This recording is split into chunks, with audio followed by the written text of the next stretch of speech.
There are houses that never fully empty, even when the people leave. What if walls could keep what time tries to erase? This is the house at the edge of Ransom Street. The summer of 1923 hung heavy with rain. Clouds drifted low over Lawton, turning the streets into ribbons of dull grey, the kind that never quite dried. Edward Merrin had bought the house that spring.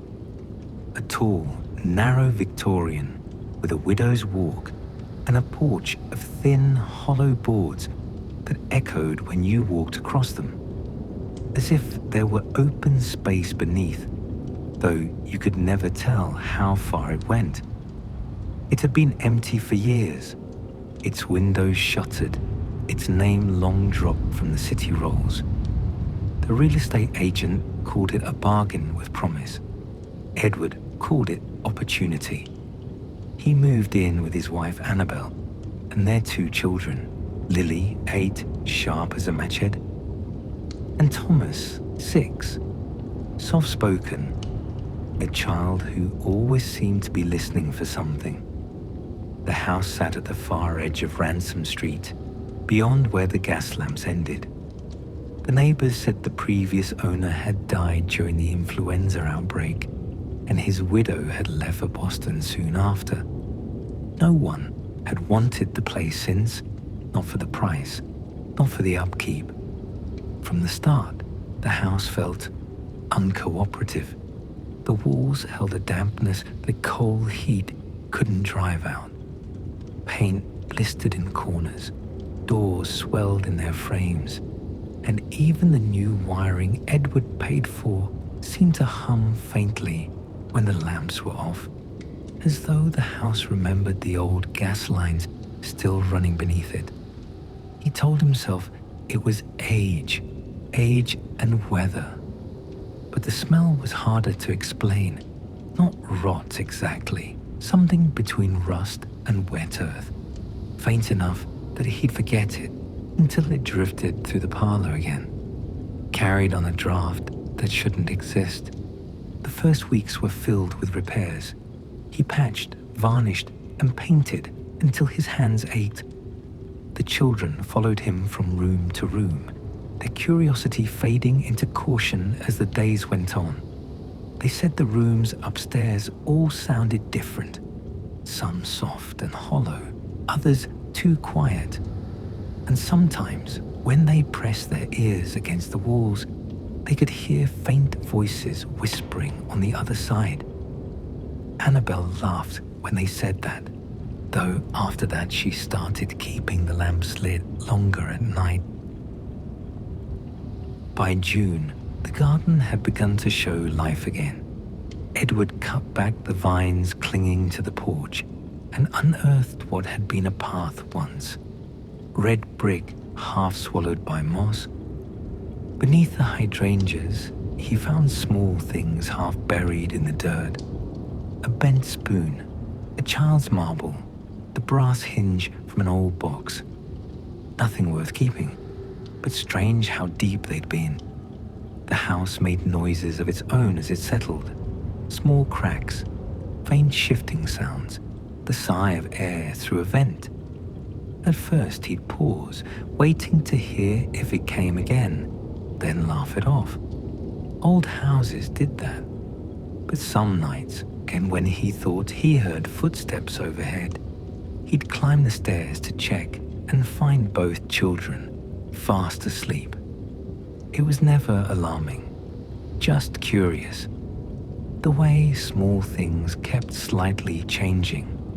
The curtain tiebacks, a photo frame turned an inch off center.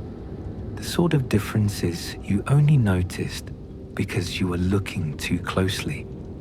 One evening after supper, Annabel complained of the smell again. "It's stronger when the rain starts," she said, wiping her hands on her apron, "like the walls are sweating it out." Edward promised to look into it and went down to the cellar. The steps creaked under his boots. The air was cooler than above. He followed the lantern light along the stone wall, checking for leaks or cracks.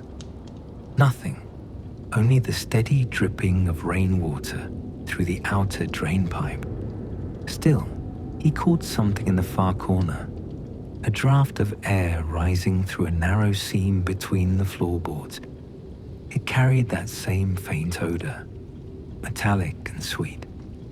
He knelt, feeling along the edges, but the wood was firm. He frowned, shifting the lantern closer. The boards looked sound, dry even, but the smell kept drifting up from the seam between them. It was stronger now. Rot, maybe, like something had died under there. Maybe some large animal.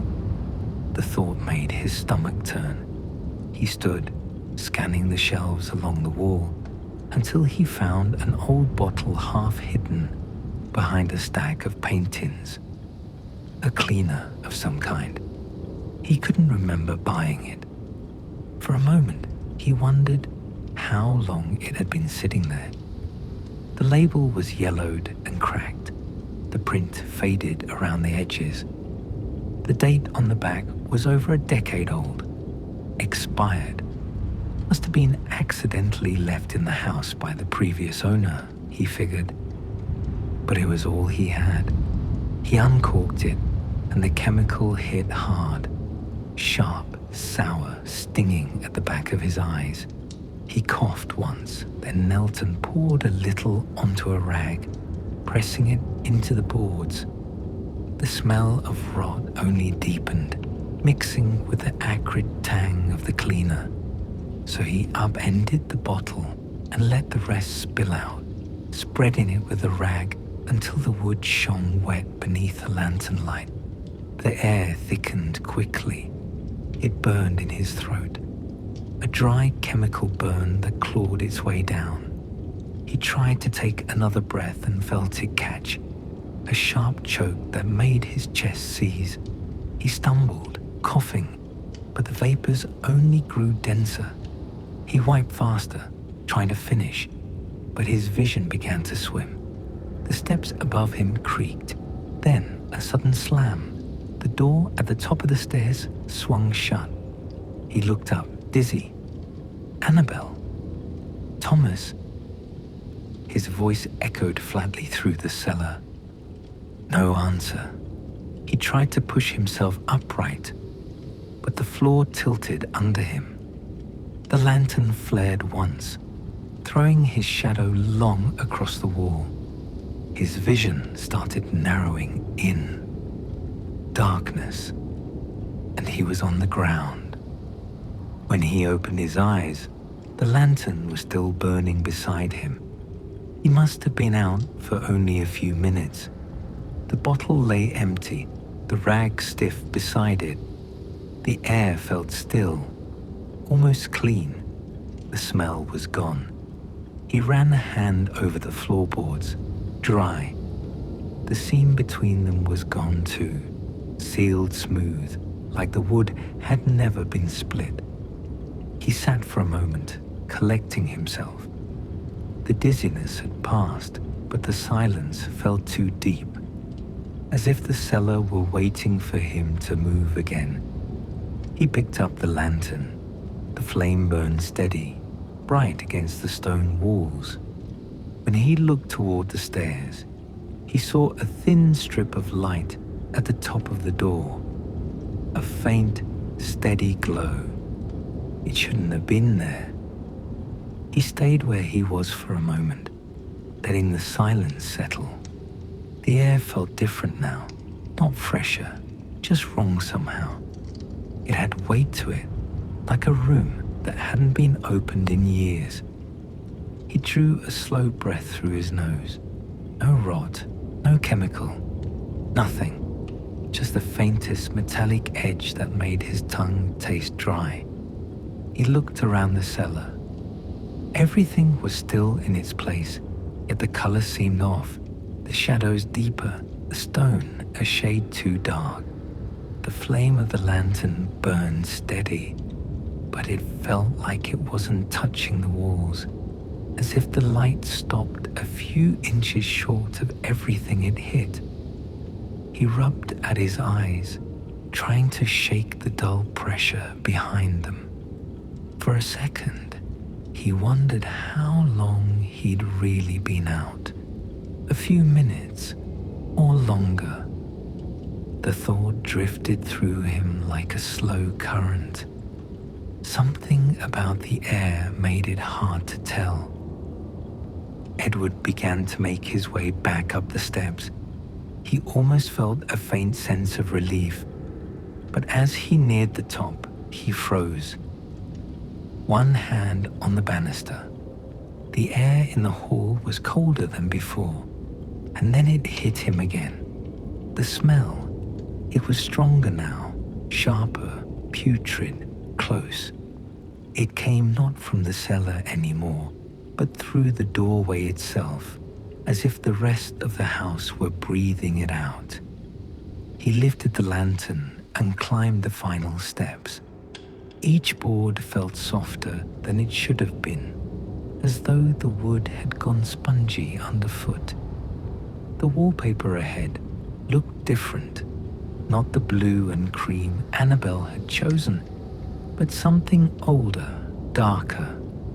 The light made it shimmer faintly, a gold thread hidden deep in the paper, like it had been there all along.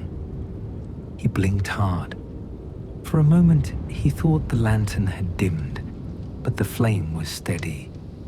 It was the air that had changed, thicker now, warm at first, then cooling suddenly, as though the room itself had taken a long breath and let it go. From the parlor below came a faint laugh, not Annabelle's, a child's. He called softly, "Thomas," but the sound came back strange, muffled, like he'd spoken into cloth. He turned the corner into the upstairs hall. The photographs along the wall were wrong, still there. Same frames, same order, but the faces inside had changed. Unfamiliar people, men in stiff collars, women in high-necked dresses, two children seated beside a piano, their expressions slightly blurred, caught mid-motion. He stepped closer. The smallest child, a girl, maybe 5, looked almost alive in the lantern glow. Her eyes seemed to follow him. A door down the hall opened with a soft click. The smell rolled out like a wave. Sweet, wet, cut with coal smoke and something medicinal. Carbolic, maybe. He moved toward it, the lantern trembling in his hand. Inside, the light flickered across wallpaper he didn't recognize. A faded rose print, the kind popular 30 years earlier. A small fire burned weakly in the grate, though he hadn't lit one since spring. And by the hearth, a man was sitting. He looked up when Edward entered, though he didn't seem surprised. His clothes were old-fashioned, waistcoat, rolled sleeves, hands resting calmly on his knees, as if he'd been waiting there all evening. "You finally came up," the man said, voice low, calm. "I was beginning to think you'd stay downstairs forever." Edward hesitated. "Who are you?" The man smiled, a small, dry smile without warmth. "I could ask the same. I left this place tidy, you know. A man likes to think his home will stay that way after he's gone." Edward's throat tightened. He tried to speak, but the air felt heavy in his chest. The man stood slowly, his face half in shadow. "You hear it too, don't you? That breathing comes up through the floor. Never stops," the man said. Edward's grip on the lantern tightened. "The smell," he said quietly. "It's coming from..." The man nodded. "It always does." He stepped aside, and the firelight caught something on the floor beside him, a dark patch spreading along the boards, glistening faintly. The smell poured up from it, sharp enough to twist in Edward's throat. He staggered back, but the man's voice followed him. "They never took us out, you know. Not all of us."